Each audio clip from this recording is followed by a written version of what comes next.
Panji Gumilang mengatakan MUI merupakan sarang teroris karena sudah terbukti banyak sekali anggota daripada MUI yang terlibat daripada teroris dan ditangkap oleh Densus. Panji Gumilang mengatakan MUI ingin menutup Al Zaitun karena MUI ingin merampas aset daripada Al Zaitun.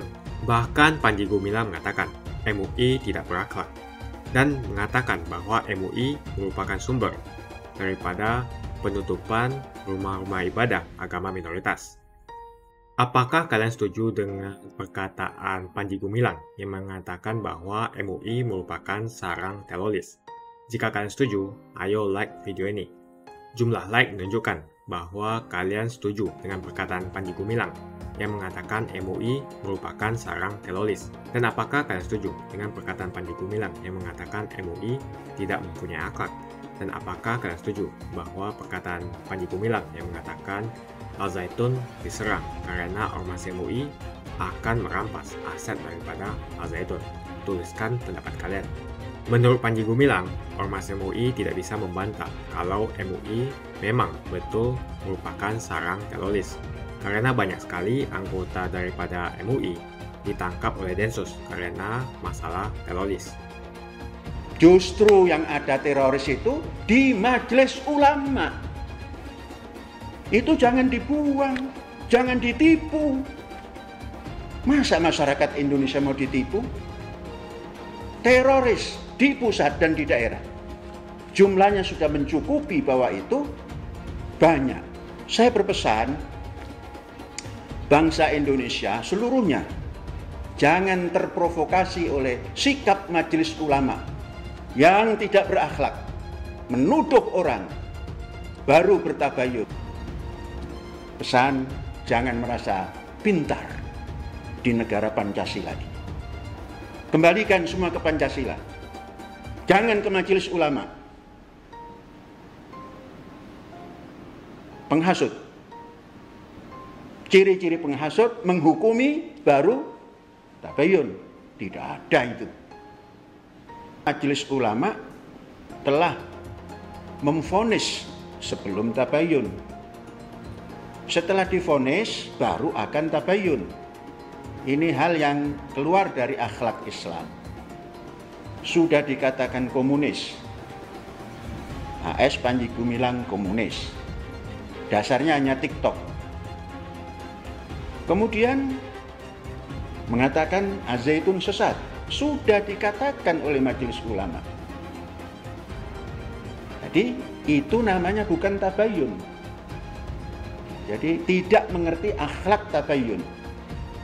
Itu berarti mengaku ulama tapi mengertikan tabayun saja sudah tidak tepat. Dengan semangat emosional menyampaikan sesatlah, komunislah, kemudian baru tabayun.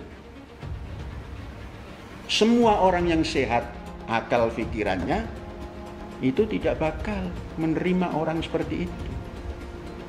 Sumbernya atau dalang dibalik pelarangan pendirian rumah ibadah adalah MUI. MUI membuat surat yang mana melarang sebenarnya pendirian ibadah ini. Kalian takut kalau misalnya ada rumah ibadah agama lain di lingkungan kalian takut pindah agama.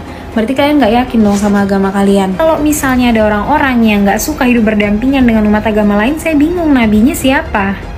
Nabinya siapa? Coba jelasin ke saya. Tidak boleh membangun gereja di dalam Islam. Hadis ini yang sering dikutip. Kalau ada orang bikin gereja dihancurin.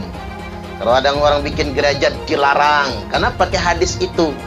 Mengapa tidak mendapatkan izin? Karena masih ada paham, Bu, bahwasanya nggak boleh ada rumah ibadah orang agama lain di dekat di lingkungan orang Islam. Jangan berteman kecuali mukmin. Kenapa?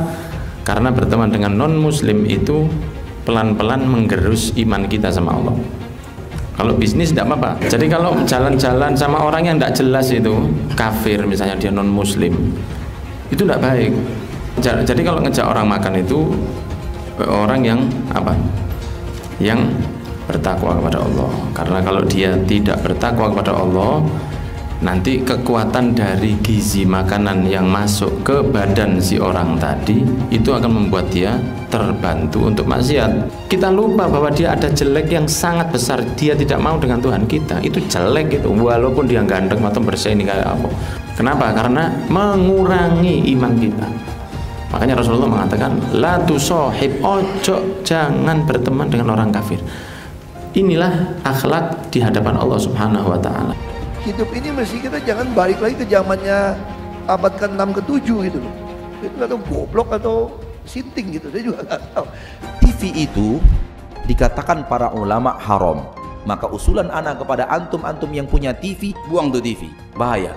Bagaimana hukumnya musik dulu kan? Saya katakan haram. Surah 26 As-Sighat 31 ayat 6 dulu kan udah dibacakan. Dari mana musik itu? Dari gereja. Musik bagian ibadah Kristen. Makanya sekarang mereka nyanyi, Pak. Haleluya, puji Tuhan. Sorga. Kapan musik masuk Islam? Pernah nggak musik mualaf? Itu permainan syaitan. Jual beli musik haram, duitnya haram. Jual beli alat musik, gitar, piano haram, duitnya haram. Penyanyi dapat duit dari nyanyian haram, karena Allah mengharamkan nyanyian musik. Setan masuk lewat musik, maka lagu yang selalu kita dengar itu akan terngiang-ngiang terus di telinga. Pas kita mau tidur datang dia. Lagu terngiang-ngiang. Maka jangan dengarkan musik. Itulah yang ditempelkan salib di belakang ambulan. Kalau masjid kita punya ambulan, balik dari sini ambil pilok. Pilok itu lambang yang ada di ambulan. Ganti dengan bulan sabit. Orang kafir itu di neraka. Dimaksud patung Yesus Kristus, patung Brahma, Hindu Siwa, patung semua patung itu jadi bahan bakar api neraka, nanti membakar orang yang menggambarnya. Apakah ini adalah Tuhan, Bapak sekalian? Tidak, ini bukan Tuhan. Kalau dia punya tangan kayak manusia, tangannya 4. Kalau gitu kalau ada barangnya 8 gimana? Tambah lagi tangannya. Apakah ini adalah Tuhan, Bapak sekalian? Kalau ada yang bilang ini adalah Tuhan, tanya Tuhannya yang mana? Yang kiri atau yang kanan? Dia ketawa terus dan dia sejahtera karena itu dia makan terus seluruhnya. Agama Kristen Tuhannya sudah mati di kayu salib. Ka'bah itu apa? Ka'bah patung, tembok. Kesibukan para lelaki yang masuk surga di surga adalah memecah perawan istri-istrinya. Perawan terus. Mereka menyatakan bahwasanya kesibukan penduduk surga itu memecahkan keperawanan para bidadari. Ternyata ini kesibukan mereka. Bagaimana mereka tidak sibuk? Sementara bidadari yang Allah siapkan bagi mereka sangat luar biasa, indah, cantik, dan moleknya. Salah satu nikmat yang ada dalam surga adalah pesta seks. Minta maaf, karena inilah yang kita tahan-tahan di dunia. Saya bukan mengatakan Bible Kristen fiksi. Bible Kristen itu palsu. Biar jenderal 100 bintang. Kalau kafir kau ke neraka. Tidak ada urusan. Pancasila Soekarno, ketuhanan ada di pantat. Anak Tuhan dari mana? Kalau Yesus anak Tuhan, bidangnya siapa? Besok di seluruh wilayah Indonesia akan katakan dalam. Kanan di salib itu ada jin kafir. Kanan di salib itu ada jin kafir. Kanan di salib itu ada jin kafir. Haleluya. Kepalanya ke kiri apa ke kanan? Kepalanya ke kiri apa ke kanan?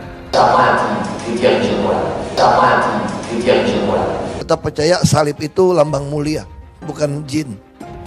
Kok ketawa? Aku nggak nyindir siapa-siapa loh. Kita sudah melakukan pengkajian dan sudah kita publish ya. Semestinya kan pemerintah menindaklanjuti, kan begitu ya. Tetapi kan pemerintah tidak menindaklanjuti dan kita juga tidak bisa memaksa pemerintah gitu kan. Jadi dalam kesimpulan saya ya secara pribadi ya, memang ada orang di belakang Az-Zaitun ini, gitu. Di belakang Panji Gumilang ini ya.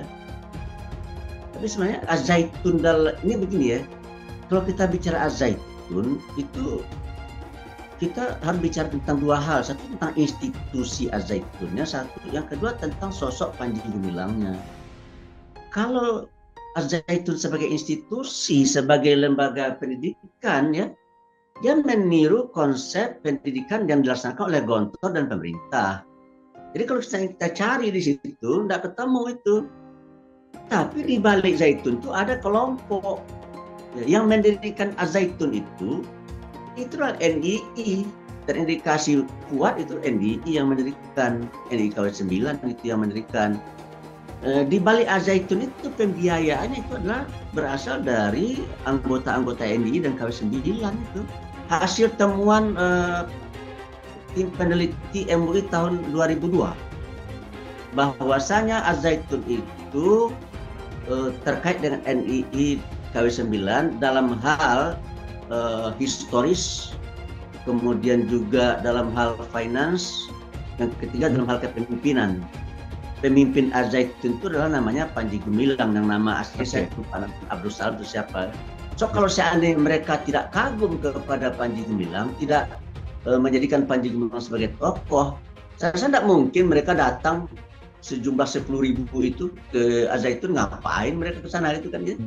Tapi karena ada dogma yang mereka terima, ya sehingga mereka datang dan mereka menganggap itu adalah jihad mungkin besar. Oleh karena itu bagi saya, ya hal-hal ini harus diantisipasi. Mengapa BNPT dan Densus 88 hanya sibuk menghadapi isu-isu radikalisme di sementara ini menurut saya ini adalah gerakan underground ini. Dan pada waktunya kalau seandainya ini melebar terus, ya sulit juga bagi tentara dan polisi untuk mengatasi. Oleh karena itu dalam saya ya ada istilah di kampung saya itu ya, padamkan api ketika masih kecil ya. Jangan memadamkan api setelah api itu besar, agak sulit memadamkannya. Yang datang demonstrasi 3.000 ya. Yang menghadang demonstran berapa? 10.000 katanya kan gitu ya. Pertanyaan saya, siapa mereka itu? Siapa mereka yang 10.000 itu? Mampu nggak Liputan 9 mendatangkan orang 10.000? Berarti itu masih ada jaringan tersebut gitu, masih ada pengikut-pengikut fanatiknya tersebut, sehingga dalam waktu yang sangat singkat, kalau nggak salah hanya 2 atau 3 hari ya, dia bisa menginformasikan sehingga ribuan orang bisa datang untuk membela Al-Zaitun. Siapa mereka? Pakai logika saja lah. Mudah nggak bagi pondok-pondok pesantren untuk mendatangkan orang yang jumlahnya 10.000 orang ya? Dan itu katanya nyaris tidak ada, hanya sedikit sekali yang alumni. Umumnya bukan orang yang pernah mondok di pesantren Al-Zaitun. Jadi gini ya, masalah Al-Zaitun itu masalah yang sekarang sudah menarik perhatian publik secara luar biasa, dan kontroversi juga baik melalui media maupun gerakan fisik. Kontroversi itu sudah timbul, sehingga saya anggap serius dan harus diselesaikan. Ini apa? Kalau saya sudah memetakan, ada urusan pendidikan, itu pondok pesantren. Kemudian ada masalah ajaran keagamaan. Ada masalah pidana, iya kan? Ada masalah pidana. Ada masalah politik. Ada juga politisasi. Nah ini nanti akan dipilah-pilah. Kita mau mengapakan terhadap berbagai hal ini. Kan gitu. Jadi saya tidak akan bicara backing apa dulu, pokoknya itu sudah lama gitu ya. Lalu dipolitisasi, pemerintah ini membiarkan ini, kok nangkap yang satu tapi yang ini tidak, dan seterusnya. Lalu dikaitkan dengan kunjungan pemerintah di masa lalu gitu, seakan-akan itu peliharaan pemerintah gitu. Nah, nanti semua itu kita bicarakan gitu ya. Nah, saya sendiri sih pemerintah juga tidak pernah ke sana, tidak pernah kenal juga dengan Al-Zaitun, dengan tokohnya maupun dengan upaya politisasi. Itu artinya biasanya ada orang menjadikan isu itu untuk memojokkan pemerintah misalnya. Pemerintah ini kok diem aja, tidak becus, kalau orang lain langsung ditangkap, kalau ini dibiarkan kan gitu. Itu kan politisasi. Padahal ini kan sebenarnya kan baru muncul seminggu ini kan. Pemerintah tidak terlambat. Bahwa Al-Zaitun sudah punya masalah sejak dulu ya, sejak tahun 2002. Lalu reda, kemudian beberapa reda, para pejabat banyak berkunjung ke sana, reda. Ini terakhirnya muncul lagi karena ada masalah-masalah baru muncul. Ya, sehingga kalau begitu ini ramai, sudah terjadi konflik ya. Konflik apa? Konflik ide, konflik opini di berbagai televisi, berbagai koran. Kemudian konflik fisik juga di lapangan, iya kan? Ada demo sekian orang dihadang oleh sekian orang. Kan itu yang saya katakan sejak tadi dan sejak kemarin, ini lembaga pendidikan ini harus selamat. Tapi ini ada masalah hukum nih, ada masalah politik, ada politisasi, kemudian ada informasi-informasi yang saling bertentangan. Nah, kita jahitlah dulu nanti. Saya belum bisa mengatakan apa-apa, tapi pemerintah akan bertindak cepat. Jumpa lagi dengan saya di channel Jonas Leong. Sebelum kita membahas tentang Panji Gumilang dan Ormas MUI, terima kasih banyak buat kalian yang sudah like dan subscribe di channel Jonas Leong. Apakah kalian setuju dengan perkataan Panji Gumilang yang menyebut MUI merupakan sarang teroris? Jika kalian setuju dengan perkataan Panji Gumilang yang mengatakan Ormas MUI merupakan sarang teroris, ayo like video ini. Jumlah like menunjukkan dukungan kalian terhadap perkataan Panji Gumilang yang menyebut MUI merupakan sarang teroris. Karena sudah terbukti banyak sekali anggota daripada Ormas MUI yang terlibat kasus teroris. Mengatakan MUI merupakan sarang teroris. Karena sudah terbukti banyak sekali anggota daripada MUI yang terlibat daripada teroris dan ditangkap oleh Densus. Panji Gumilang mengatakan MUI ingin menutup Al Zaitun karena MUI ingin merampas aset daripada Al Zaitun.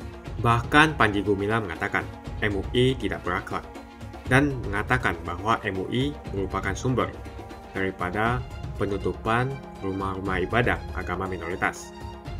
Isu yang menimpa Al Zaitun adalah kelompok NII yang bisa menjadi teroris dan membahayakan negara. Tentu saja Panji Gumilang membantah hal itu, tetapi Al Zaitun justru dibuat di masa Soeharto. Artinya ada tangan penguasa yang terlibat pada waktu itu. Maka apakah mungkin Soeharto waktu itu menampung para calon-calon teroris? Isu kedua adalah Al Zaitun didirikan untuk melemahkan ajaran NII. Jadi kembali lagi, seperti itulah bahaya daripada fatwa. Korbannya sudah ada, yaitu Ahok. Dan ini semua karena fatwa daripada Ormas MUI. MUI hanyalah ormas, bukan lembaga negara. Ajaran NII sering disebut sebagai kelompok yang akan mendirikan negara Islam dengan cara memaksa dan bisa menggunakan kekerasan. Maka karena itulah perlu untuk membenahi ajaran yang membahayakan negara ini.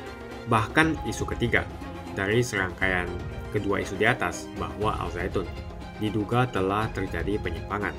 Maka karena itulah para pendemo pernah berdemo di depan gerbang Al Zaitun untuk menyampaikan beberapa tuntutan. Tuntutan tersebut antara lain usut dugaan aliran sesat yang ada di dalam lingkungan Ponpes, usut perizinan pondok pesantren, usut sumber dana pondok pesantren, periksa lahan pemerintah yang digunakan Ponpes Al Zaitun, bubarkan Ponpes yang diduga terafiliasi NII, dan tegakkan supremasi hukum terkait adanya dugaan pelecehan di lingkungan Ponpes Al Zaitun. Soal apakah isu ini benar atau tidak memang butuh penyelidikan yang sangat mendalam. Karena itulah pihak Gubernur Jawa Barat tidak bisa menuntut dengan tegas karena harus sangat hati-hati. Akhirnya melibatkan Menko Polhukam. Dan bagaimana sikap kedua ormas besar di negeri ini seperti NU dan Muhammadiyah? Saya belum mendapatkan kabarnya. Tapi apakah sikap resmi dari kalian para penonton? Apakah kalian setuju Al Zaitun tetap dibiarkan? Jika kalian setuju Al Zaitun tetap dipimpin oleh Panji Gumilang, ayo like video ini. Yang paling habis-habisan menyerang pondok pesantren Al Zaitun adalah Ormas MUI. Ormas MUI selama ini telah membuat banyak kontroversi. Makanya banyak sekali kelompok masyarakat yang masih meragukan sikap daripada Ormas MUI. Apalagi soal logo halal di masa lalu. MUI atau Ormas MUI mungkin sudah sangat kenyang dengan hal itu. Dan beredar isu bahwa MUI sengaja menyerang pondok pesantren Al Zaitun karena ingin merampas pondok pesantren Al Zaitun. Namun bagaimanapun, MUI selalu dipanggil untuk urusan yang diduga ada sesat-sesatnya.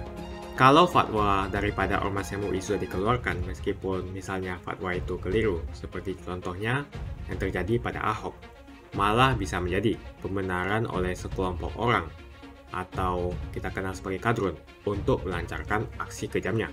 Misalnya kalau MUI mengeluarkan fatwa sesat terhadap seseorang, misalnya Ahok disesatkan, maka banyak yang akan menyerang Ahok. Para penyerang ini merasa tidak bersalah karena ada fatwa alias pembenaran diri. Kan bahaya. Sebetulnya apa sih tujuan daripada Ormas MUI menyerang Al Zaitun? Banyak menduga bahwa Ormas MUI ingin merampas aset-aset daripada Al Zaitun. Jadi kembali lagi, seperti itulah bahaya daripada fatwa. Korbannya sudah ada, yaitu Ahok. Dan ini semua karena fatwa daripada Ormas MUI. MUI hanyalah ormas, bukan lembaga negara.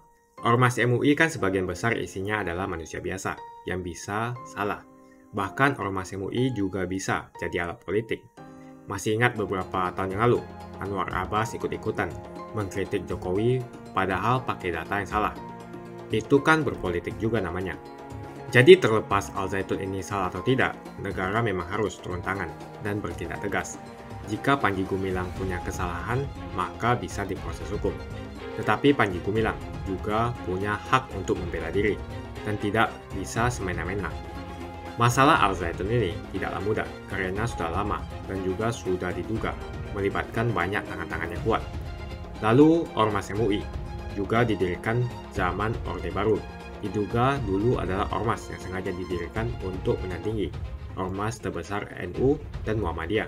Pada akhirnya seperti apa yang kita lihat sekarang ini, sama-sama dibentuk dari Orde Baru. Baik Ormas MUI maupun Al Zaitun sama-sama dibentuk di era Soeharto. Adapun saran dari mantan NII bahwa sebaiknya Panji Gumilang segera disingkirkan atau diproses. Lalu pondok pesantren Al Zaitun ini diambil oleh negara. Apalagi kalau terbukti bahwa tanah itu adalah tanah negara dan pondok itu bisa dijadikan sebagai Universitas Indramayu, ataupun pengelolaan Al Zaitun bisa melibatkan banyak pihak termasuk NU dan Muhammadiyah. Intinya negara bisa membuat pondok ini bermanfaat sebaik-baiknya selama pengurus bisa konsisten dengan kejujuran dan keadilan serta kemanusiaan. Akan tetapi saya melihat apa yang dianjurkan oleh mantan NII ini ujung-ujungnya mungkin akan dirampas dan dikelola oleh Ormas MUI, seperti dugaan Panji Gumilang. Apakah kalian setuju dengan perkataan Panji Gumilang yang mengatakan bahwa MUI merupakan sarang teroris? Jika kalian setuju, ayo like video ini. Jumlah like menunjukkan bahwa kalian setuju dengan perkataan Panji Gumilang yang mengatakan MUI merupakan sarang teroris. Dan apakah kalian setuju dengan perkataan Panji Gumilang yang mengatakan MUI tidak mempunyai akhlak? Dan apakah kalian setuju bahwa perkataan Panji Gumilang yang mengatakan Al Zaitun diserang karena Ormas MUI akan merampas aset daripada Al Zaitun? Tuliskan pendapat kalian.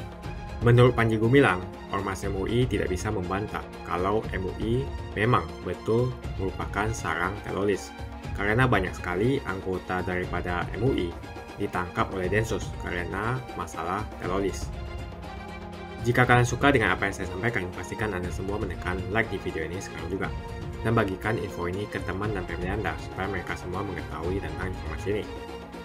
Tekan tombol subscribe dan bunyikan lonceng notifikasi supaya kamu tidak ketinggalan info dari channel Jonas Leong.